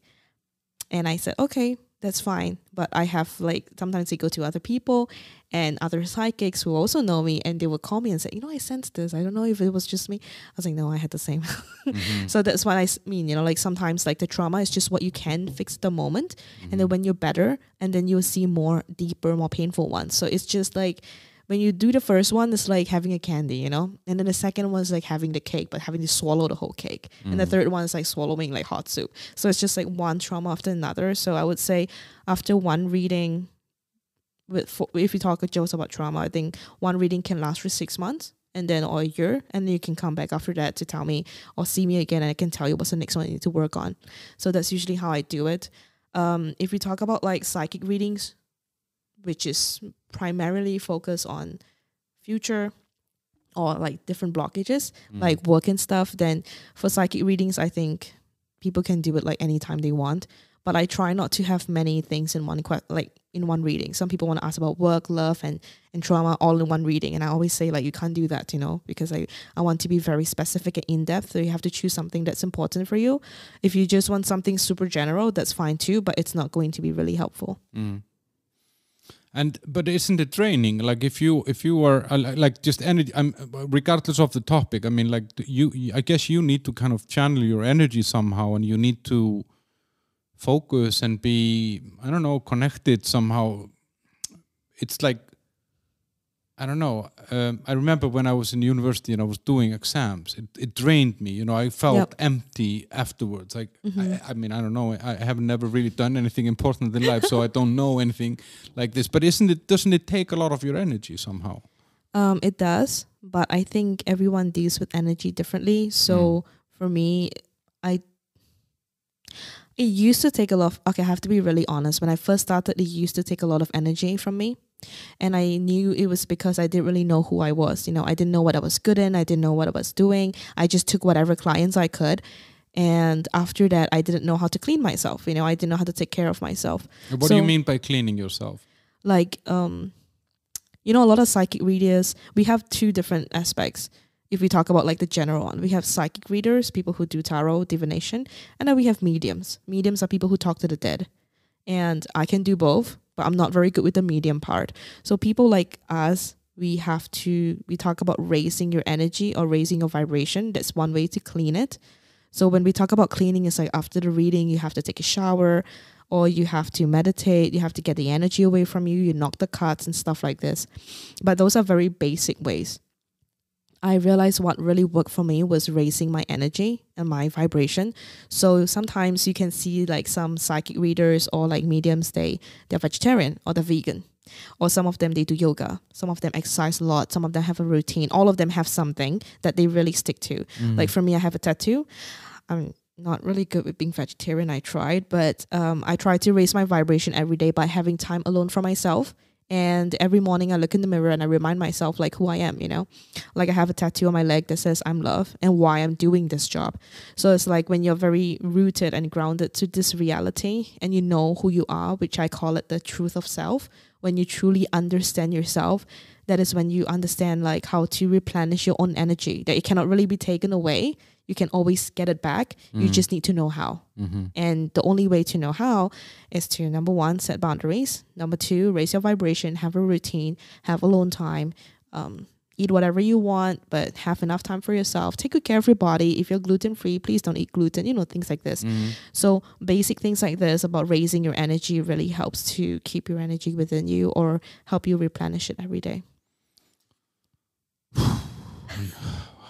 I really need to raise my vibrations here. But the runes, I'm a little bit curious because the cards I understand that. Well, no, I don't understand them, but I know there are beautiful pictures of beautiful people on those cards, some warriors, shield maidens, and stuff like that. But then you have the runes, and we have these runes, the Nordic runes. Why are you reading runes? I mean, and what's that about? What I was just, actually, I have no idea. I started with cards and I have so many decks. God, I can't even with myself. I just started doing runes like randomly. I just wanted to try and I just really connected with them, especially with the Nordic ones. I would assume that's because I have a past life in the Nordic regions, but tell me more about that. What's your past life in Nordic? I had a past life reading before I started doing tarot, and she told me specifically like why I was the way I was and where I was from. There was one that was Jewish in Israel, and then there was one in Australia, being an Aboriginal, and then the other one was in the Nordic regions. But the one in the Nordic regions was like the very starting of it. And I didn't really believe her in that reading, you know, because it was my very first one. So I didn't really give a fuck. But when I was growing up, I was always very drawn to the tree of life, and I never understood why. And towards the end of the reading, she was just casually putting a card and she pulled out, she said, okay, so you got the tree of life. And at that moment I was like, what the actual fuck? Because she pulled out the one thing that really mattered to me. And I think it was over the course of a few months when I started doing oracle cards that I was really drawn to Yggdrasil. And that was when I realized I wasn't drawn to the tree of life. I was drawn to the 9 realms in Yggdrasil, which is a Nordic symbol for the tree of life. And I started reading about the runes and I started to try doing readings with them. I had a teacher. She taught me like a few things. She was really helpful. And after that, I just started doing it for people. And runes are much more darker than cards. Like they see a lot of pain.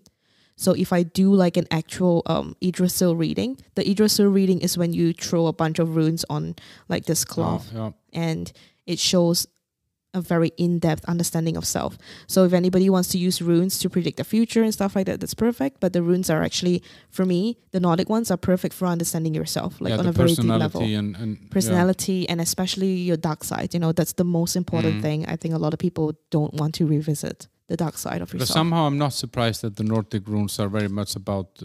I have this tattoo on my hand here, which is in runes, and it's beautiful. It's like your animals die, your family dies, you will die.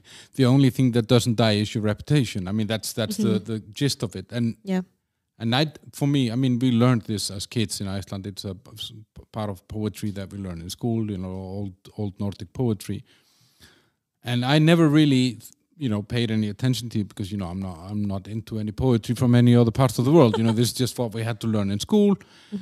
And then when I was telling people about this, because, you know, this particular verse of this poem stuck with me somehow, and then I had it tattooed on me, and then when I tell people this, they this is really positive. This is really a positive message that everything fucking dies, you know. And then I actually realized that a lot of our culture and literature is somehow based in darkness. You know, like, I don't know why. You know, it's very much, you know, killing, revenge, betrayal. You know, we have all these, and you see this in the runes. Yeah. It's like, I feel like these runes are very, I don't really know the full story, but I know like Odin is, I won't say he's like Jesus, but he died to get the runes and Freya was interpreting them and stuff like this. And I feel like the runes were like a very accurate depiction of human life, you know, all the very extreme, intense emotions. You don't just feel angry, you feel betrayal, you feel jealous, you feel envy, you know, all these very strong emotions. And I feel like the Nordic runes really encompass them and talk about them a lot. And this is what I love about the runes, because it's not dark, but it helps you understand yourself on a very deep level to why things are the way they are. But to be honest, like the runes were not really used for divination until like a few decades ago or a few centuries ago. The people that come to you, I mean, are they ready for this? You know, or is it like?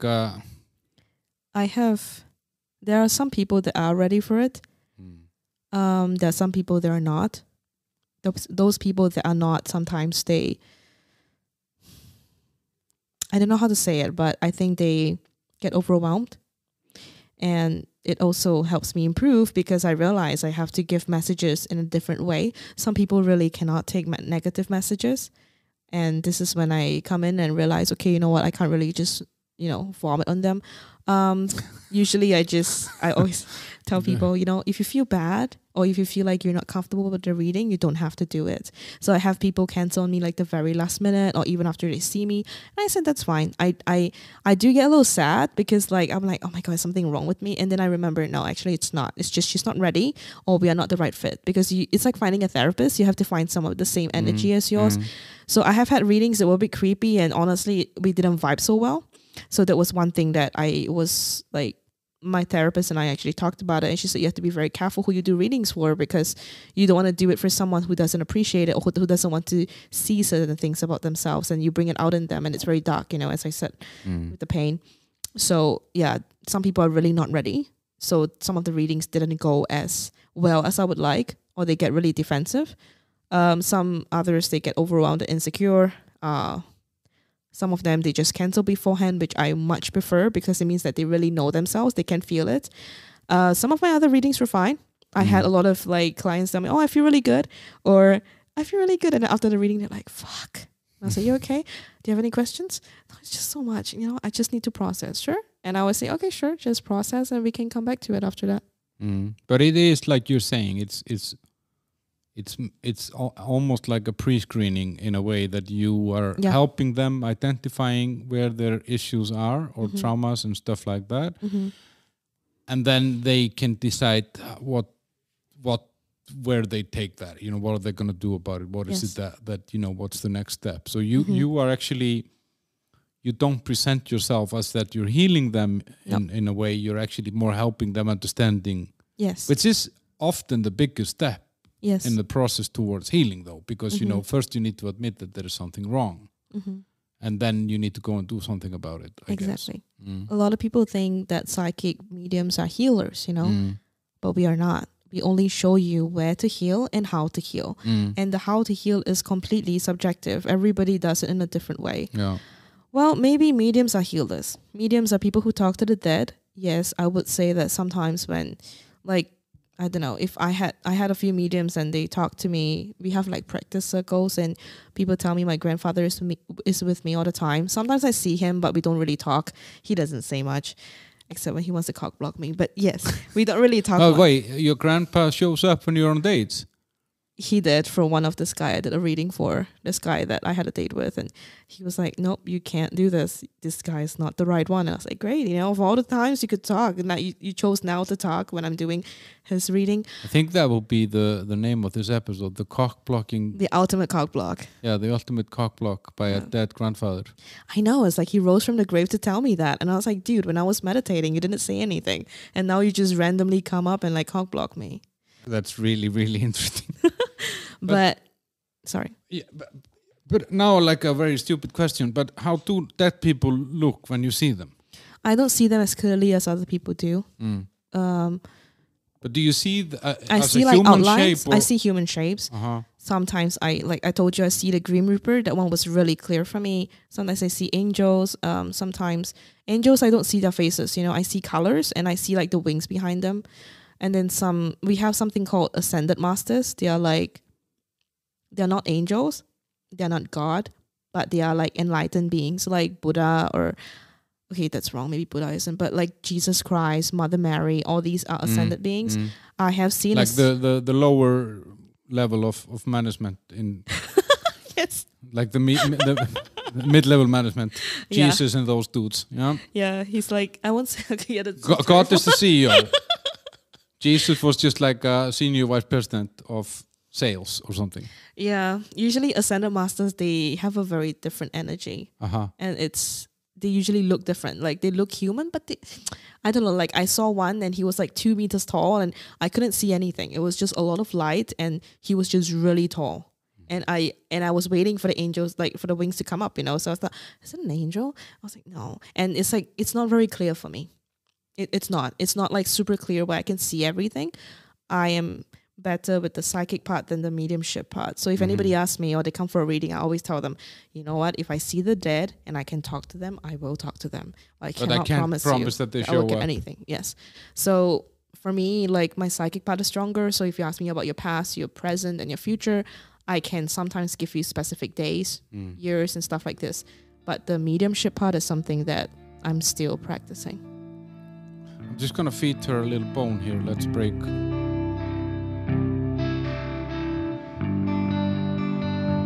So yeah, now my dog got her bone, so she is peaceful in the. She's a special assistant of the show. She is. She makes everyone feel welcome. Puts dog hair everywhere, and then gets annoyed when I talk too much. So you never get scared when you see the dead. I was quite scared, and that's why I chose to focus more on my psychic abilities first. I started seeing the dead more often after I was with my last boyfriend. He was Czech. We were living in a different place. It was in Malahokle, and I didn't really know much about the place, but I would always feel something, you know, I could always see something, and it's just really like, I don't know, in Chinese we call it a bad feng shui. I would never buy a house there. It's a beautiful place, but it doesn't give you good vibes, you know. And it was after I was being with him that I started to see the dead more often, but I started to see the dead after my grandfather died. He died last year, and 2 days before my birthday, actually. We were not very close. We didn't talk much, but he doesn't know I was in Prague. 2 days later, I was like in my house, and I was already doing tarot by then. So I was just like casually walking around and like reading a book, and I was sitting on the couch, and I just felt like someone standing behind me. And usually I clean my house because I was so paranoid, so I didn't like those things around, and I always like kick them out. So I was just curious that someone You kick out the spirits, you mean? Yeah, like you kind of like cleanse the house with a bowl and stuff like this. A lot of people use sage. I do not recommend that because it's culturally inappropriate for some people, especially white sage. But I use singing bowls and music usually, and meditation. So I felt like someone standing behind me, and he was standing there for a long time. And that was when I was like, okay, you know what? I probably shouldn't kick you out because I wasn't sure if it was my grandfather. So I just like, who is this, you know? And I closed my eyes and I saw my grandfather, like just like around. And that was when I was like, shit, fuck. And I was a bit shocked, you know? And since then, I've seen him like much more often. I've seen others too, but he's the one that's always there. Yeah. Wow. Okay. I know it's crazy. Yeah, it is, but yeah, it is. Your face, you know, gold. But I'm curious though, because if you're dealing with other people's trauma somehow, I mean you're spending your time helping them identifying their traumas and stuff like that. How isn't that like putting an alcoholic to work at a bar? Yeah, it is pretty close. But I think like what I really like with my clients is that they help me heal. They help me see like what other parts of myself that I need to work on. Because usually like when I get triggered, as I told you, it helps me see like certain parts of myself that I know that I need to fix in order to change my life. And also I really enjoy this work, you know. I enjoy making people understand why they are the way they are, because a lot of people are stuck in this cycle of, oh, you know, if something good happens, then something really bad will happen after, like my life is just shit, you know. Some people, they have this thinking, and usually it comes from years of like pain or abuse or like low self-esteem, all kinds of stuff. And it really makes me like happy that people are actively healing themselves. And I didn't actually go into it, like I only started going into it when I did tarot, and around that same time I started to read like post from this psychologist online. Her name is La Pereira, I think it's like a Spanish name, but her page is called The Holistic Psychologist. She has a degree in psychology, and she talks about a lot without using medicines and stuff. And she talks a lot about different traumas. It was actually reading her post that I realized like what the different traumas were, like the mother wound, the father wound, setting boundaries. Like she had very specific things on what to do. And that's what I do with my clients too. And I use a lot of her videos and stuff to talk about it. So you're in some way healing yourself at the same time by kind of putting yourself in directions of where you could improve. Yeah, and also I like comforting people, you know. I like to I like to make people see that life is not as bad as they think they are. I want people to see that they are worthy of love, you know. They're worthy of love, they're worthy of good relationships. But they can only have that if they love themselves, you know. And I'm not saying that, oh, you know, like you have to love yourself in order to get love. No, you can have a relationship and work on your trauma with your boyfriend. You can completely do that, but you have to find the right person to do that. And that's always a problem. And like sometimes, like even for me, you know, like my therapist she made a joke and she was like, you know, you cannot really date someone that you're physically attracted to. And I said, great, I have to date ugly guys then. And she was saying that I was very physically attracted to men that were like my father at some point of time. And she wasn't wrong, because the men that I was physically attracted to, they had components of my father, like emotionally manipulative or something like that. You know, there must be something. And it was my last relationship that completely was the opposite. And I was like, oh my God, this is like a game changer for me. And I wanted to help people see that too. You know, I want to help people understand, like, why is it they can't cry? Why is it they can't be vulnerable? Which is my problem. When you're disassociated, you cannot be vulnerable because you can't cry. You can't have emotions. So what do? You just distract yourself and become super strong. And that's why people are like, oh, Katlyn, you're so strong. I know, but that's the problem. It's not because I'm too strong, but because I cannot be weak. I cannot be vulnerable with a man. So even if I'm in a relationship with them, I'm not vulnerable with them. You know, I'm not really showing my true self with them. And this is something that is the foundation of any normal relationship, to be able to have vulnerabilities and share with each other. A lot of people don't understand these things, you know, like the healthy boundaries, the things you have to do, and the healing. Like a lot of people don't have any idea about this, and they don't understand how this could completely change their life. And that's why I do what I do, because I love life. I love people. I love love, you know. I mean, I don't idolize like fanatical love, but I love love, you know. I love the idea of love. But you can't have the idea of love if you don't have an idea of self. I think also with this boundaries and expectations of relationships and the compromise that a relationship has to include somehow, and understanding. I think it's also something that we don't really learn anywhere. Do you know what I mean? I mean, we learn a lot of useless algebra and and you know, I could probably build a spaceship with some of the mathematics stuff that I learned, but I wasn't. I mean, I'm old, so obviously I'm a product of an older system, but where are we supposed to learn this from? You know, Vogue magazine or OK magazine or you know, Esquire or whatever, or Enquire, or I don't know even know what this is called. You know, so I think that and vulnerability is also stigmatized. You know, because being vulnerable is weak. It's the losers that are vulnerable. It's the winners. You know, that's the mentality of the world, you know? Yeah, because everybody wants to win. Yeah. And nobody understands that love should be the driving force of everything. And a lot of times, like, we go to school, we learn things, but nobody teaches you how to communicate. Like when my students are upset in class, like online, I always ask them, what's bothering you? And they always say nothing. And I say, if you don't communicate, I will never know. If you don't tell me, I can't make you feel better. Yeah. And this is how it should be in a normal relationship. Parents should have this with their children, which in turn means the children can have boundaries. But as I said, like for me, in an abusive background, or other women or other men having the same problems, there are no boundaries. So they don't know how to set them. And that's why they keep going for people who violate their boundaries, because it feels like home. And this is what makes me upset, because when I do tarot, when I do things like this, I want people to see that they're in bad relationships. Recently I had a reading. It was interesting. Long story short, I was uncomfortable, like when people come to me for love readings, because I know love readings are very tricky. I have seen love readings where I know the person is really cheating on them, but I can't tell them that, You can never tell a person in like a reading that their partner is cheating on them, because one, you might be wrong. But number two, if you're not wrong, then, it creates a lot of friction. A lot of people don't know how to handle that. They don't know how to communicate. And most of the time, the person cheating on them also do not know how to communicate. That's why they're in this relationship.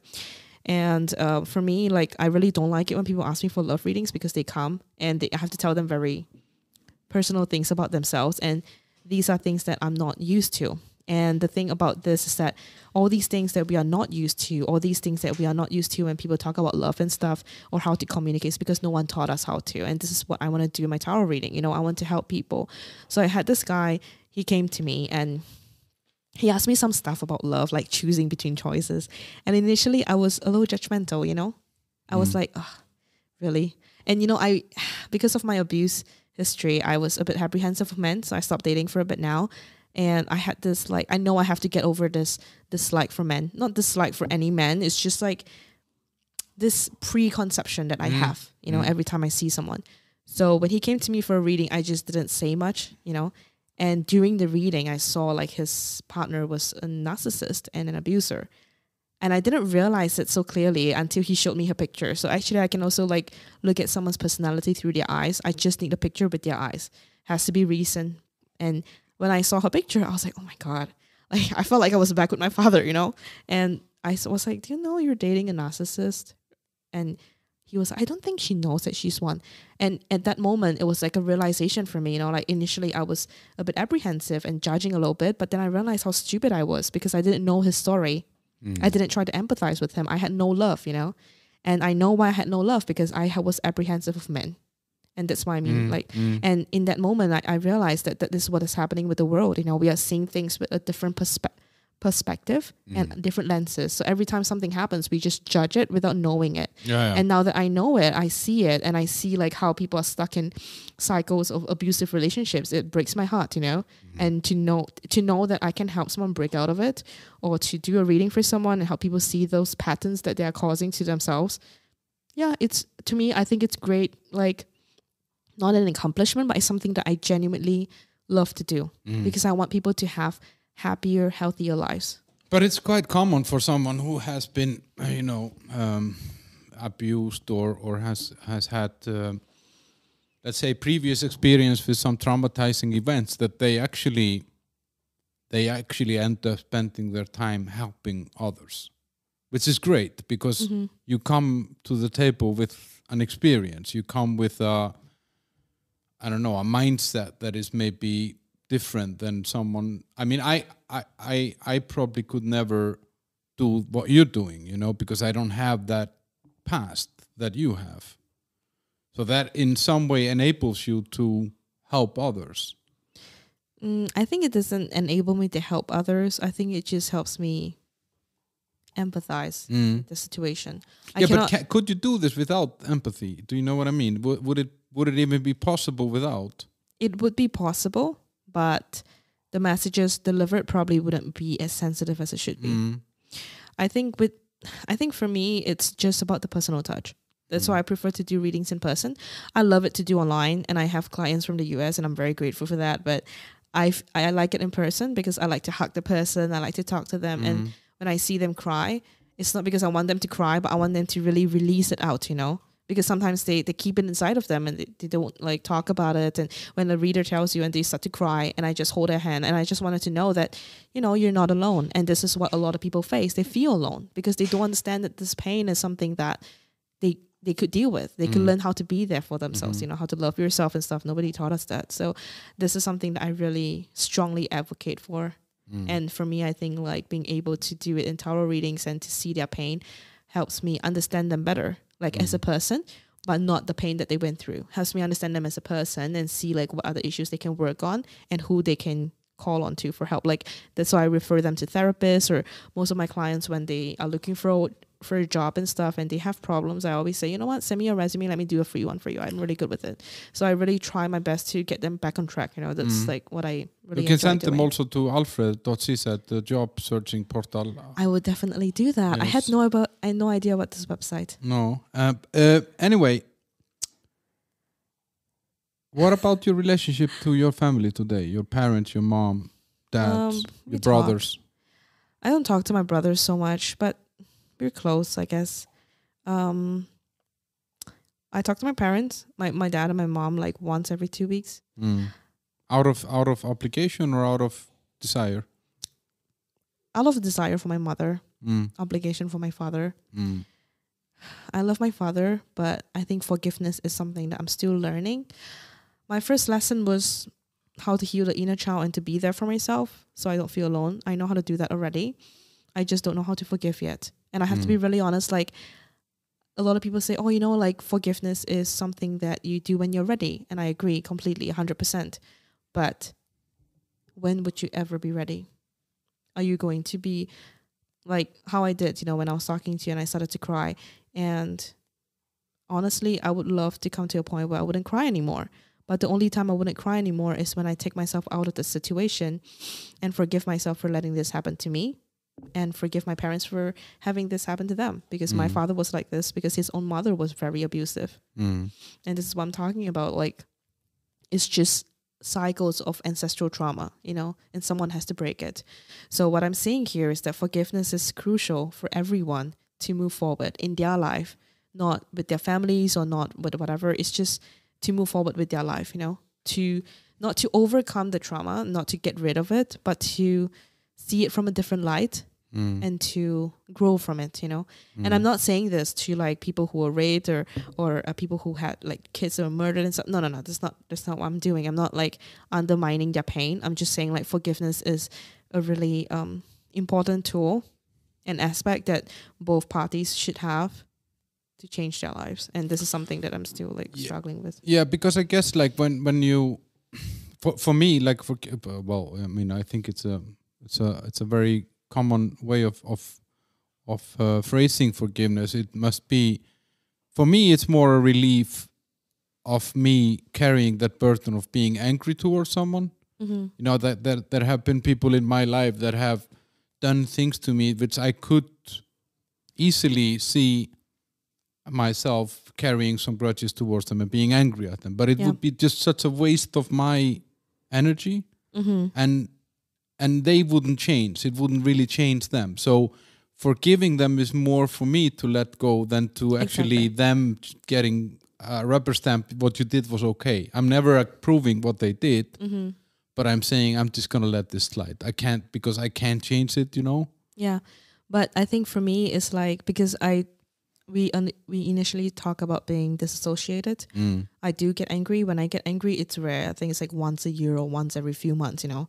But when I do get livid or whatever it is, I